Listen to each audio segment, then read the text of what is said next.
জয় গুরুদেব, জয় জগৎবন্ধু সুন্দর। ব্রহ্মবৈবর্ত পুরাণের কথা আজ আবার শুরু করছি। আজ বলবো অশৌচ বিধানের কথা।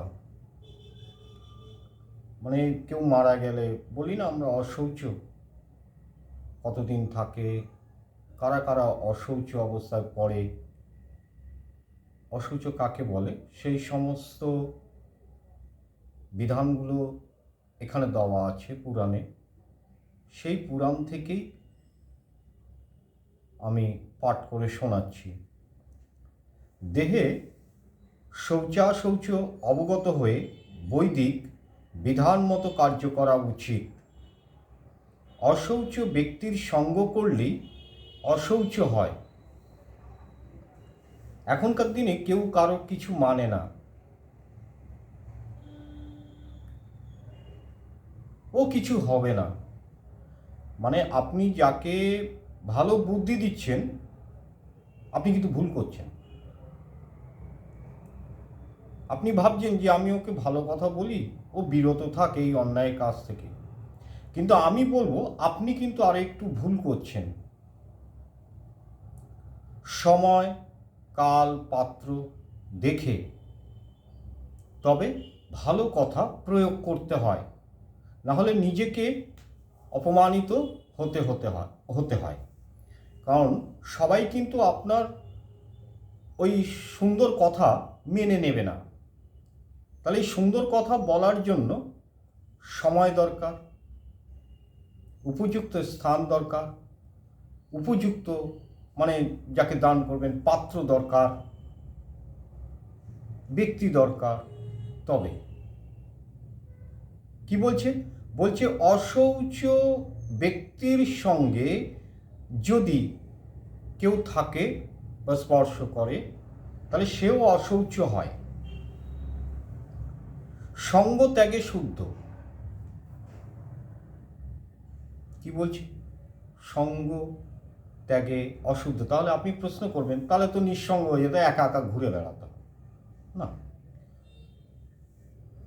পৃথিবীতে সবাই ভালো সবাই খারাপ, এ ধারণা ভুল।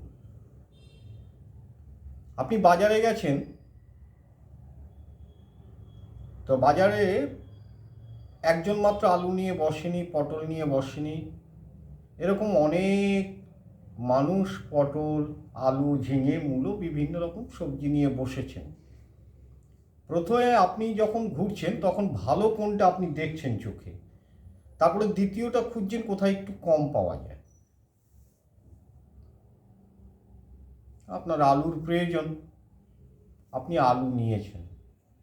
আলুর ভেতরে যে পচা সেটা কিন্তু ঠিক আপনি খুঁজে খুঁজে বের করছেন যাতে ভেতরে পচা না হয়। তাহলে বোঝা গেল উদাহরণটা। তাহলে আপনাকে একটু ভালো মানুষ, ভালো ব্যক্তি নিজেকেই খুঁজে নিতে হবে। পাবেন না মানে অতগুলো বস্তার মধ্যে কোনটা পচা আপনি বেছে ফেলে দিতে পারছেন, অতগুলো। তাহলে আমি কি মানুষকে বাঁচতে পারবো না? নিশ্চয়ই পারব। তাহলে আমাকে বেছে চলতে হবে। শুদ্ধ ব্যক্তি ঠিক পাবেন। ব্রাহ্মণের জন্ম কিংবা মরণ হলে, বলছে ব্রাহ্মণদের জন্ম এবং মরণ যদি হয়, তাহলে জাতিবর্গে 10 দিন অশৌচ থাকে। কোনো ব্রাহ্মণ ঘরে কোনো সন্তান হলো বা কেউ মারা গেলেন, তাতে 10 দিন অশৌচ অবস্থা থাকে। দন্তোদ্গমের পূর্বে শিশুর মরণে সদ্য অশৌচ স্নানেই হবে মুক্ত। যদি কোনো শিশু মারা যায় দাঁত ওঠার আগে, তাহলে ওই কিছুক্ষণের জন্য অশৌচ থাকে, তারপর স্নান করলে অশৌচ কেটে যায়। চূড়াকরণের পূর্বে মৃত্যু হলে জাতির এক দিবারাত্রি অশৌচ, উপনয়ন কাল পর্যন্ত মৃত্যুতে 3 দিন অশৌচ। উপনয়ন মানে পৈতে। আর উপনয়নের পরে মৃত্যু হলে 10 দিন অশৌচ পালন করিতে হইবে। অর্থাৎ ব্রাহ্মণ যখন পৈতে নিলেন, পৈতে নেওয়ার সময় উপনয়নকালে যখন হয়ে গেল পৈতে, তারপরে যদি মৃত্যু হয় 10 দিন পর্যন্ত তাকে অশৌচ পালন করতে হবে। ক্ষত্রিয়গণের জন্ম মরণে দ্বাদশ দিবস পর্যন্ত অশৌচ, অর্থাৎ 12 দিন। বৈশ্যগণ পালন করবে 15 দিন, আর শূদ্রগণ 1 মাস। কিন্তু 1 মাস এখন কারুর পক্ষে সম্ভব নয়। 13 দিন, এখন 13 দিনেই করে। 12 দিনে কি করছে? অশৌচ করছে, 13 দিনের দিন খাইয়ে দিচ্ছে। কিন্তু খানিকটা ভুল মনে হচ্ছে না? যে গ্রন্থ এক কথা বলছে, ব্রাহ্মণরা এক ধরনের কথা বলছে। এই ব্রাহ্মণদের মধ্যেও না এরকম কিছু আছে নয়। আমি নিজেও ব্রাহ্মণ, আমার কোনো লজ্জা বা ভয় নেই। আমার ঠাকুরদা, আপনারাও সেরকম খোঁজেন তো তাই। আরে ওর ঠাকুরদা, তার ঠাকুরদা পুজো করে এসছে, এ তাদের ঘরের ছেলে, কুলো পুরোহিত, এ সব কিছু জানে, এর উপরে কোনো পণ্ডিত নেই ধারণা পড়ে। ওই মুখস্থ বিদ্যা দেখে দেখে শিখে এসেছে। আদৌ দুটো জিনিস দরকার, একটা হচ্ছে শাস্ত্র পাঠ করে তার নিয়মবিধি, অনেক পণ্ডিতরা, মুনি ঋষিরা অনেক কিছু করে গেছেন যে পণ্ডিতদের কিভাবে তাদের ক্রিয়াকর্ম করতে হয় একটা মানুষের। সেই ব্রাহ্মণরা সেগুলো পাঠ করেন না বা জানবার চেষ্টা করেন না। আমি তাদের কাছে অনুরোধ করব, যারা ছোট ছোট এখন শব্দ পৈতে নিচ্ছেন, মনে করবেন পুরোহিত মানে পরের হিত করার জন্য আপনি জন্মেছেন, তাদের ঠকাবার জন্য নয়, তাদের কুপথে নেওয়ার জন্য নয়, তাদের সুপথে নিয়ে যাওয়া, তাদের মঙ্গল করার জন্যে আপনার জন্ম হয়েছে। তাদেরকে সুপথে নিয়ে চলুন, যাতে মঙ্গল হয়, সেইভাবে তাদের পুজো আশ্রা করুন। পয়সা তো দরকার সকলেরই, তার জন্যে আমি কয়েকটা মাত্র পুজো করব, এক গাদা পুজো করব, অনেক পয়সা হবে, করবেন, দরকার নেই, অল্পই করব, তাতেই আমার প্রভু আমাকে ঠিক করে দেবেন। আর যে যজমানের ভালো পুজো করে দেবেন, সেই যজমান আপনাকে আর ছাড়বে না, তখন উনিই আপনাকে দক্ষিণা যথাযথ দিয়ে দেবেন, আপনাকে চাইতে হবে না।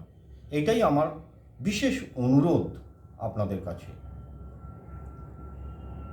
সন্ন্যাসী ও বানপ্রস্থিদের, অর্থাৎ গৃহত্যাগ করেছেন, জনম মরণে কোনো অশৌচ নেই।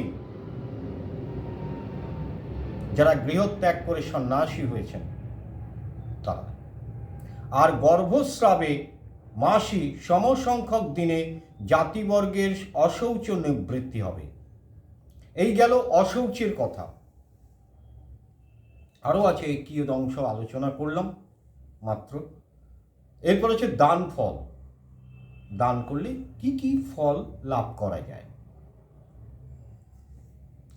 শ্রদ্ধাযুক্ত দানে দাতা ইহ জন্মে সুখ লাভ করে, আর পরজন্মে মুক্তি। বলে সুখ আর শান্তি নেই। এখন এটা প্রত্যেকেরই একটা মানে কমন কথা হয়ে গেছে। প্রত্যেকের সুখ শান্তি আর কোথায়, সুখ শান্তি ওই বলে কথায়, সুখ শান্তি সব শ্মশানে ঘুমে, এই না, তাহলে সুখ শান্তি থাকতো না, এই শব্দ দুটোই থাকতো না, ওই শ্মশানে পড়েই থাকতো, শ্মশানের মধ্যে ঘুরতো, কিন্তু আমাদের মুখে মুখে ঘুরতো না। সুখ শান্তি আছে, নিজেকে নিজেই জোগাড় করে নিতে হবে। বলছে শ্রদ্ধাযুক্ত দানে, অর্থাৎ শ্রদ্ধা সহকারে, বিনা ফল লাভে মুক্ত। অর্থাৎ এই দান করলে এই ফল পাওয়া যায়, এই চিন্তা করে যারা দান করবে, দান হবে না। এখন দান করে ইউটিউবে দেখাচ্ছে আমি দান করছি অমুক লোককে, মানে 10 জনকে জানিয়ে দান করছে, আমি কত বড় মহৎ কাজ করেছি। ও দানে কাজ হয় না, কোনো ফল লাভ নেই। ওগুলো লোকের প্রশংসা কুড়ানোর জন্য দিচ্ছ, নিজেকে বড় করে তুলে ধরার জন্যে। আদৌ যে দানি, সে মনে মনে চিন্তা করবে, আহা, ওর খুব অসুবিধা আছে, প্রভু আমাকে যা দিয়েছে তার থেকে একটু ওনাকে সহযোগিতা করলে, দান করলে না, সহযোগিতা করলে একটু একটু তো কিছু হবে। তাই চুপচাপ তাকে দান করে দিন। ডান হাতে দান করছেন, আপনি বাঁ হাতটা জানে না, এই রকম ভাবে দান করতে হবে প্রভুর নাম করে। করে দেখুন, একদিনই করে দেখুন, সুখ কাকে বলে, সঙ্গে সঙ্গে হাতে নাতে টের পেয়ে যাবেন। সৎপাত্রে যেই দান তাহাই সাত্ত্বিক দান। এখন তো অনেক কীর্তনীয়রা আছে, দেখবেন তিলক টিলক কেটে, মানে গলায় 2-4টে মালা পরে বৈষ্ণব সেজে ফেলেছে। এই যে বৈষ্ণবরা কীর্তন করে না, দেখবেন চ্যালেঞ্জ করে টাকা নিয়ে, বৈষ্ণবের মহা অপরাধ ওটা। ঠাকুরের নামে উল্টো সিধে কথা বলছে, যারা আনছে তারা, যাদের ওদের আনে তারা তো মহা পাপী, সত্যি কথা বলছি। কারণ ঠাকুরের নামে কেচ্ছা কেলেঙ্কারি উল্টোপাল্টা কথাবার্তা শোনার জন্যই তারা নিয়ে আসে।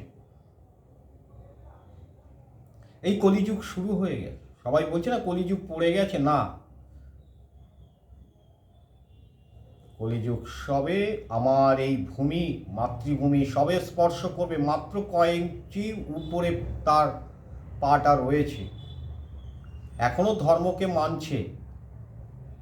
যদি যেদিন পা রেখে দেবে, সেদিন এরকম অনেক কুলাঙ্গারের ঘরে ঘরে কুলাঙ্গার জন্ম নেবে। ঠাকুরের নামে নিন্দামন্দ করা, নিন্দামন্দ শোনা, উল্টো পাল্টা আলাপ আলোচনা করা, শাস্ত্র জানা বলছে তার উল্টো বলা,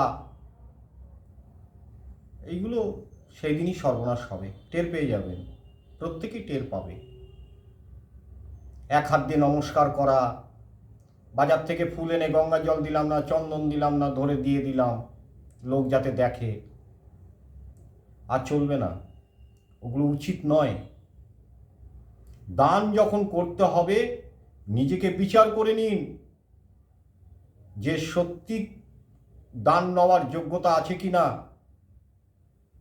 যার হাত পা নেই, চোখ নেই, কর্ম করার ক্ষমতা নেই, তাকে দান করুন চুপচাপ। বৈষ্ণবরা কি বলছেন কীর্তনে উঠে, আরে দান করবে না, যেখানে সেখানে দান করতে নেই, খালি বৈষ্ণবকে দান করবেন। বাহ, একজন ওখানে না খেতে পেয়ে মরে যাচ্ছে, ওকে দান করবেন না, পাপ হবে, বৈষ্ণবকে দান করলে পুণ্যি হবে। কি সুন্দর কথা, আহা। এর আবার ব্রাহ্মণকে দেখলেন এরকম করে ফেলে মুখ ঠুক। তো যিনি ব্রাহ্মণ বৈষ্ণব কাকে বলে, এই প্রশ্ন তাদের করা জানা উচিত, এবং এর উত্তরও কি হবে সেটা ভালো করে জেনে নেওয়া উচিত। ওদের থেকেও ব্রাহ্মণ বৈষ্ণব সব থেকে ওপরে, কেন সেটাও তারা জেনে নিক ভালো করে। যে ব্রাহ্মণকে অপমান করা মানে, ভগবান বিষ্ণু তুমি যার নামে জপ করছো, তিনিও কিন্তু সহ্য করবে না, তিনিও সহ্য করবেন না। বৈষ্ণব হয়েছ জ্ঞানী, কি জ্ঞানী তুমি? ব্রাহ্মণেরা তো বৈষ্ণবকে কখনো অবজ্ঞা দেখে না, তারা কিন্তু তারা ঠিক অন্তরান্তে প্রণাম করে চলে যায়।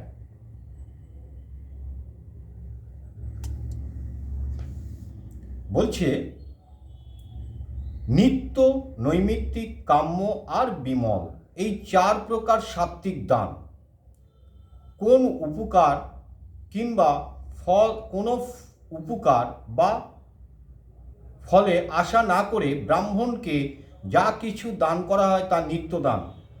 পাপ শান্তির জন্য যেই দান তা নৈমিত্তিক, বিজয়, ঐশ্বর্য, স্বর্গ কামনায় যে দান তা কাম্য, আর ঈশ্বর প্রীতির জন্যে, ঈশ্বরের প্রীতির জন্য সাত্ত্বিক অন্তরে ব্রহ্মবিদ ব্রাহ্মণকে যেই দান করা হয় তা বিমল দান।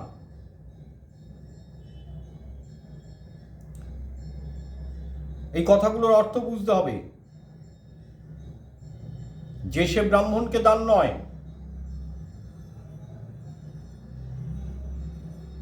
ব্রাহ্মণকেও বাঁচতে হবে। ভুল কথা শুনবেন না, ভুল বোঝালেও বুঝবেন না, নিজেকে চিন্তা করতে হবে। আমি পাঠ করছি, আমি বলে দিচ্ছি খানিকটা, এরকমভাবে চট করে তারা বলবেন না, বলে দিয়ে বেরিয়ে যাবে। কারণ কি, ও তো ব্রাহ্মণ, ও তো বৈষ্ণব, তাহলে ওর দানটা কমে যাবে না? না, ব্রাহ্মণ বৈষ্ণব দেখতে হবে কে কার প্রীতির কাজে লাগাচ্ছে। সেই ব্রাহ্মণেরও উচিত আপনার কাছ থেকে দান নিয়ে সেই দানের কিয়দংশ সে আবার আর একজনকে দান করবে। এটাই হচ্ছে প্রকৃত ব্রাহ্মণ বা বৈষ্ণবের কাজ।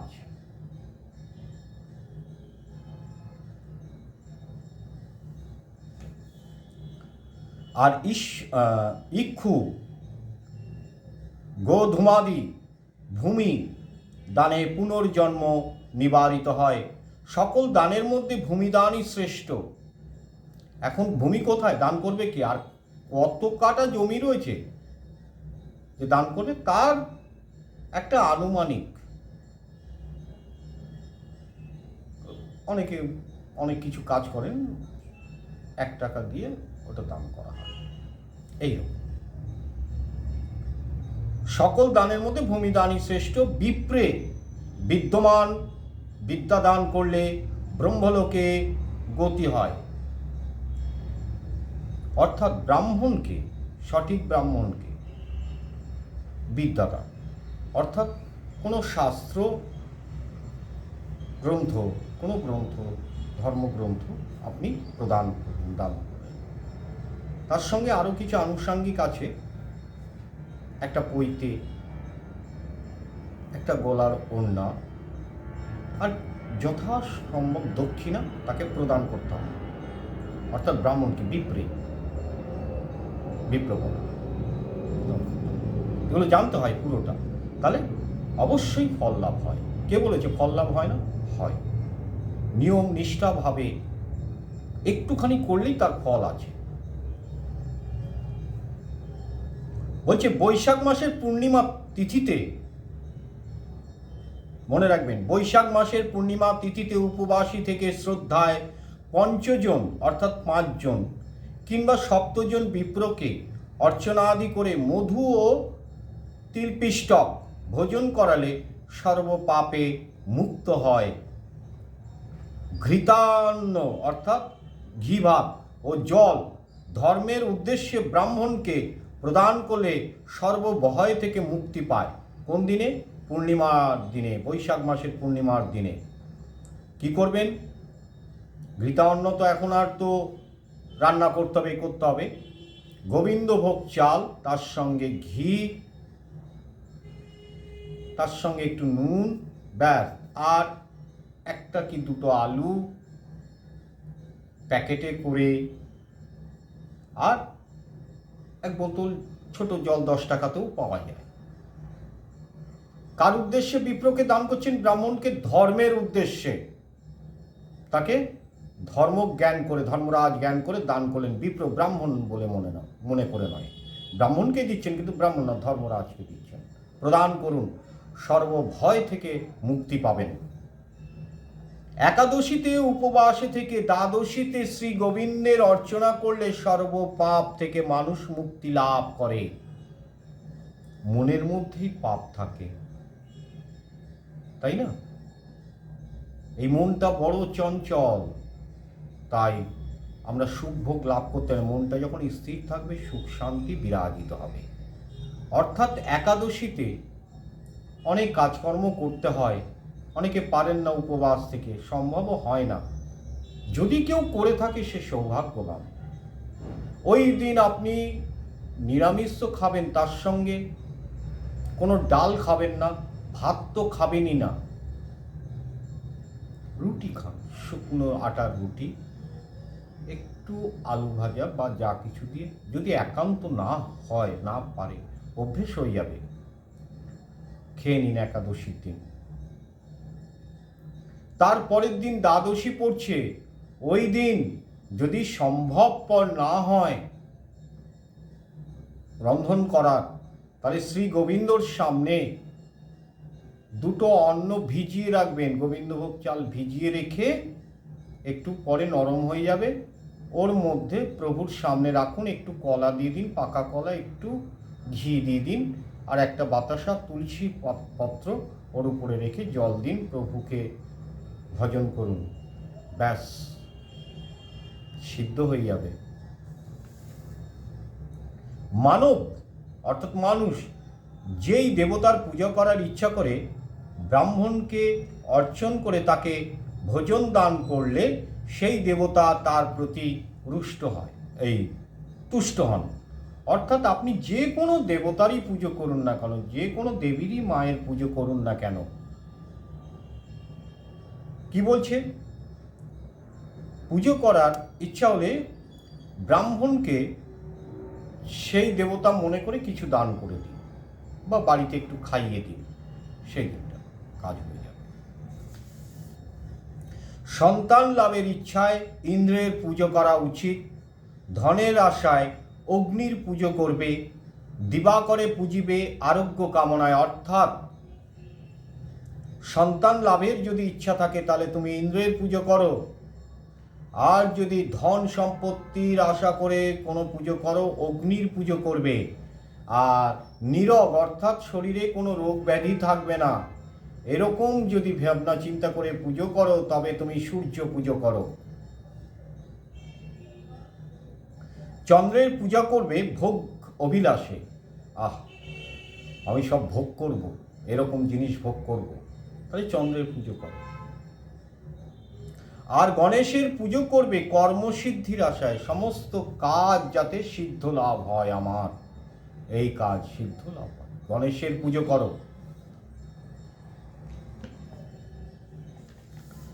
বল লাভে অর্থাৎ শক্তি লাভে বায়ুর পুজো করবে। আর মুক্তি লাভ করবার আশায় গোবিন্দের পুজো করবে, যে এই কর্মবন্ধন থেকে মুক্তি, রোগ ব্যাধি থেকে মুক্তি, সর্ব থেকে মুক্তি পাওয়ার জন্যে আমি আমার শ্রী গোবিন্দের ভজনা করব, এই পুজো। জলদানে তৃপ্তি লাভ হয়, জলদান করলে তৃপ্তি লাভ হয়। অন্নদানে স্বর্গলাভ। তিল দানে অভীষ্ট সিদ্ধ লাভ। দীপদানে উত্তম নয়ন। ভূমিদানে সকল অভিলাষ পূর্ণ হয়। সোনা দিনে সোনা দীর্ঘ আয়ু লাভ হয়। গৃহদানে শ্রেষ্ঠ লোক লাভ করবে। বস্ত্রদান করলে চন্দ্রলোকে হয় গতি। বৃষদানে বিপুল সম্পত্তি লাভ করে। অশ্বিনী কুমার লোক পায় অশ্বদানে। লোভিবে সুন্দর ভার্যা দান শয্যা দানে।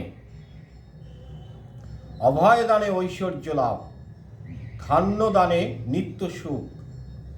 গোদানে সূর্যলোক। আর বেদ দানে ব্রহ্মলোক লাভ করে। জ্ঞান উপদেশ দ্বারা স্বর্গলোকে হয় গতি। গোগণকে ঘাস দানে সর্বপাপ ক্ষয় হয়। কাষ্ঠদানে উদরাগ্নি বর্ধিত হয়। রোগীকে ঔষধ দানে সুখী আর দীর্ঘ আয়ু হতে পারে। ছত্র ও পাদুকা দানে ভীষণ নরক হতে পরিত্রাণ। যার যেই বস্তু প্রিয় সেই বস্তু বিপ্রে দান করলে দাতা জন্মান্তরে সেই বস্তুই লাভ করে থাকে। চন্দ্র কিংবা সূর্যগ্রহণের দানে অক্ষয় ফল লাভ হয়। কথাটা মনে রাখবেন যে চন্দ্রগ্রহণের সময় বা সূর্যগ্রহণের সময় দান করা অক্ষয় ফল লাভ করা যায়। অনেকে বলছেন সামনের যে দোল পূর্ণিমা আছে, গ্রহণ আছে, কোনো পঞ্জিকাতে সেরকম কোনো বেণী মাধব শীলের পঞ্জিকাতে কোথাও উল্লেখ করা নেই। আপনারা বিভ্রান্ত ছড়াবেন না, আর বিভ্রান্ত কথাগুলো কানের মধ্যে তুলবেন না। এই কথা বলে আজ এই পর্যন্ত। আবার আগামী দিনে প্রায়শ্চিত্তের বিধান সেটা আলোচনা করব। জয় গুরুদেব, জয় জগৎবন্ধু সুন্দর। ওম ভগবতে বাসুদেবায় নমঃ।